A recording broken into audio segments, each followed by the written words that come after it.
இஸ்ரவேல்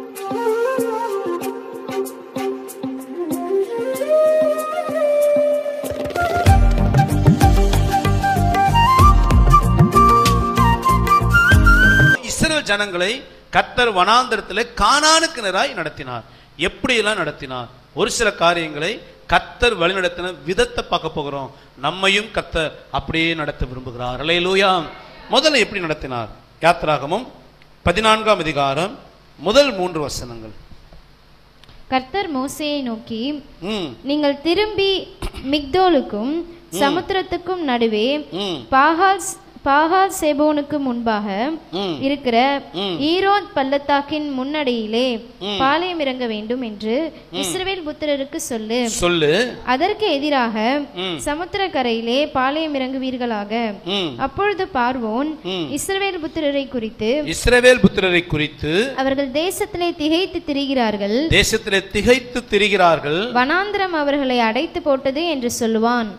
இஸ்ரவேல் ஜனங்கள் எகிப்திலிருந்து புறப்பட்டு வெளியே வரும் பொழுது பயங்கர சந்தோஷம். ஆண்டவர் சொன்னார், எகிப்திலிருந்து வெளியே போகும்போது உங்க வீட்டு பக்கத்துல எல்லா எகிப்தியன்ட்டையும் உனக்கு எதெல்லாம் பிடிச்சிச்சு அதெல்லாம் வாங்குன்றார். இவனும் கண்ணில் பட்டதெல்லாம் என்ன செய்யறான்?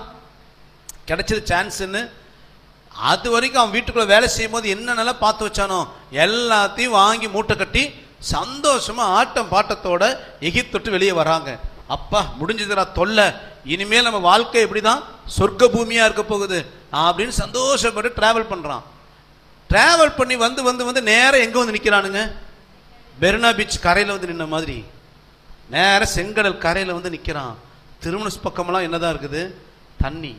இதை விட்டு தாண்டி என்ன செய்ய முடியாது. பார்வோன் சொல்லுவானா, ஜனங்கள் வனாந்தரத்தில் வழி தெரியாம திகைத்திருக்கிறார்கள். அப்படி திகைச்சு போய் நிக்கிறாங்க. இவங்க எதிர்பார்க்கவே இல்லை ஒரு செங்கடல் இருக்கும், அங்க போய் இப்படி நம்ம நிற்போன்னு எதிர்பாராத ஒரு சூழ்நிலை. இதை யார் அனுமதிச்சது? இந்த ரூட்ல போன்னு சொன்னதே யாரு தான்? மோசே ஆண்ட சொல்றாரு, மோசே ஜனங்கள்ட்ட சொல்லு இந்த பாதையில போ சொல்றாரு. ஜனங்கள்ட்ட போய் மோசே சொல்றாரு, கர்த்தர் இந்த பாதையில போ சொல்றாரு. ஜனங்கள் நினைச்சாங்க அப்ப இது பைபாஸ் போல நேரம் எங்க போய் முட்டும்? கானானுக்கு இவன் டிராவல் பண்ணா நேரம் கடல்கிட்ட போய் முட்டுது. எதிர்பாராத நெருக்கம், எதிர்பாராத சூழ்நிலை அனுமதித்தது கர்த்தரே. அல்லேலூயா.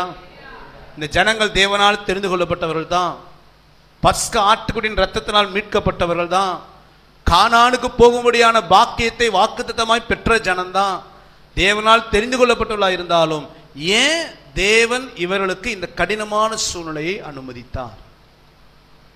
இவங்க சூழ்நிலை பார்த்தீங்கன்னா அந்த 9ஆம் வசனம் சொல்லுது, கடல் முன்னாடி நிற்கிறாங்க, பின்னாடி யார் வர்றது? பார்வோன் படை ரதத்தோட வரான், பயங்கர டென்ஷன் காண்டில் வரான். இவன் இதோட வனாந்து என்ன செய்திருவங்கள அடிச்சு தோசம் பண்ணுன்ட்டு வரான்.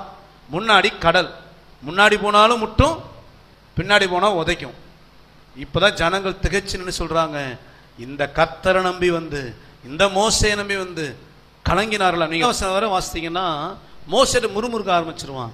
எகிப்துல எங்களுக்கு கல்லர் குழியாயா? இல்ல, நாங்க எகிப்துல இருக்கும் போதே கூட சொல்லலையா நாங்க வரமாட்டோம். அவன் அப்படியே சொன்னான், எப்பயா கூட்டிட்டு போவான்னு கதர்னா. ஆனா இப்ப என்ன சொல்றான், அங்கேயே நான் சொன்னமே வரமாட்டேன்னு. ஏன்னா அந்த அளவு கடினமான பாதை. இந்த கடினமான பாதையில இவர்கள் நடக்கல, கர்த்தரே இவர்களை நடத்தினார். அல்லேலூயா.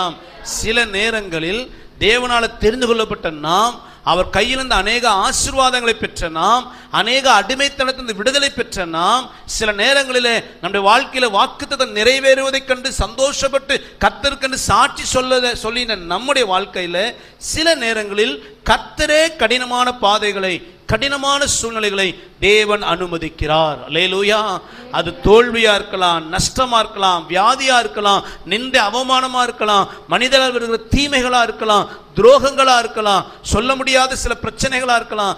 சில நேரங்களில் இந்த கடின பாதைகளை தேவன் நம்முடைய வாழ்க்கையிலே அனுமதிக்கிறார். இதற்கு நீங்களும் விளக்கல்ல, நானும் விளக்கல. எல்லாருடைய வாழ்க்கையிலையும் தேவன் கடின பாதைகளை அனுமதிக்கிறார். அல்லேலூயா.